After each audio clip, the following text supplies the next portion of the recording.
ជំរាបសួរលោកគ្រូពួកខ្ញុំថ្ងៃនេះគឺខ្ញុំបានឈ្មោះអ៊ុនមុនសៃហាខ្ញុំឈ្មោះគង់ជំនួសថ្ងៃនេះប្រជែករបស់ខ្ញុំគឺនិយាយអំពីប្រព័ន្ធគ្រប់គ្រងសាលារៀនដែលដឹកនាំដោយលោកគ្រូសាមធុនប្រព័ន្ធគ្រប់គ្រងសាលារៀនរបស់យើងខ្ញុំគឺមាន4ចំណុចធំគឺទី1គឺតាមដានវត្តមានឬការបន្ទប់ប្រចាំខែឆមាសនិងប្រចាំឆ្នាំដំណឹងដំណើរច្បាប់វត្តមាននិងជួយដំណឹងតាម Telegram ដល់សិស្សឪពុកម្ដាយដែលវាដំណើរការជាទូទៅវាដំណើរការប្រសិនដូចជាប្រសិននិយាយអំពីតាមដានវត្តមានរបស់សិស្សនៅពេលដែលបានថាតាមដានវត្តមានចេញចូលរបស់សិស្សក៏ដូចជាវត្តមានរបស់សិស្សតាមម៉ោងប៉ុណ្ណេះហើយនៅពេលប្រសិនបើជាសិស្សណាវត្តមានគឺវានឹង alert ចូល Telegram របស់ឪពុកម្ដាយផងដែរហើយឪពុកម្ដាយក៏អាចតាមដាននៅបន្ទុកសិស្ស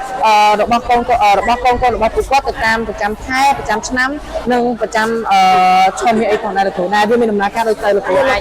ប្រឹងមើលបានអានេះគឺនៅពេលដែលយើងបានដំណើរការកូនសិស្សរបស់យើងមាន QR ម្នាក់មួយអញ្ចឹងនៅពេលដែលគាត់មកដល់សាលាយើងធ្វើការ scan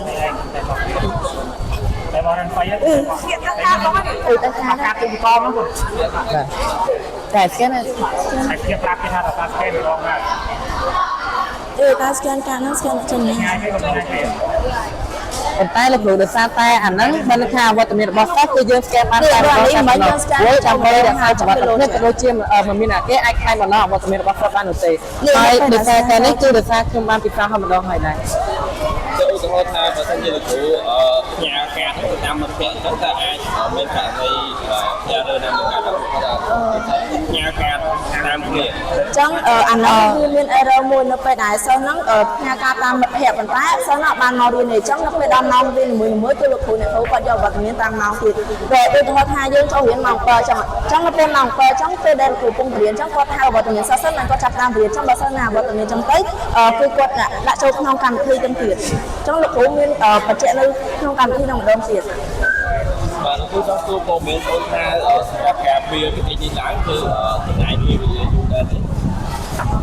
ពេលវេលាអត់សូវយូរសម្រាប់ក្រុមបងប្អូនដែលអាចបង្កើតជាវិធីនេះឡើងចំណាយទៅមួយពេលវេលាបានឲ្យថានឹងមួយសប្តាហ៍លោកគ្រូមួយសប្តាហ៍នេះមានថាវិធីនេះយើងអាចធ្វើបានសម្រាប់ការធ្វើស្លាប់ឲ្យយើងបាទអូនមានអីបន្ថែមទៅជាមួយនឹងវិធីរបស់អូនចំពោះបច្ចេកហ្នឹងគឺយើងធ្វើឡើងដើម្បីតាមដានព័ត៌មានអវត្តមានសិស្សការចូលរៀនរបស់សិស្សនិងការចេញទៅផ្ទះរបស់សិស្សនិងបន្ទុកប្រចាំខែប្រចាំឆ្នាំប្រចាំឈុំវាអញ្ចឹងឧទាហរណ៍នេះគឺជា account របស់អាណាព្យាបាលគឺយើងយើងចូលតាម app នេះហើយយើងចូលតាម Telegram ឧទាហរណ៍ថាអាណាព្យាបាលមានកូនប្រហែលអ្នកក៏បានដែរនៅក្នុងនោះអញ្ចឹងគឺគាត់ភ្ជាប់ថាអានេះករណីកូនរបស់គាត់ហើយគាត់អាចធ្វើសំណើសុំស្ដាប់ឲ្យកូនបានឧទាហរណ៍ថានៅក្នុងកន្លះទេសៈហ្នឹងនៅផ្ទះរបស់គាត់មានកម្មវិធីអញ្ចឹងគាត់អាចសំណើសុំស្ដាប់កូនបានហើយនៅយើងពេលយើងចូលទៅក្នុង Telegram របស់ពុកម្ដាយវា alert ចេះហើយវាមាន menu ឲ្យយើងចូលរួចរបាយការណ៍សិស្សអញ្ចឹងតែយើងមានកូន2អញ្ចឹងយើងមើលសិស្សមួយណាក៏បានដែរដល់ពេលចេញមកយើងមានឈ្មោះប្រឡងប្រចាំខែប្រចាំឆ្នាំឈរមាសហើយនឹងផ្នែកវត្តមានប្រចាំខែប្រចាំខែនិងប្រចាំឆ្នាំអរគុណលោកគ្រូជម្រាបលា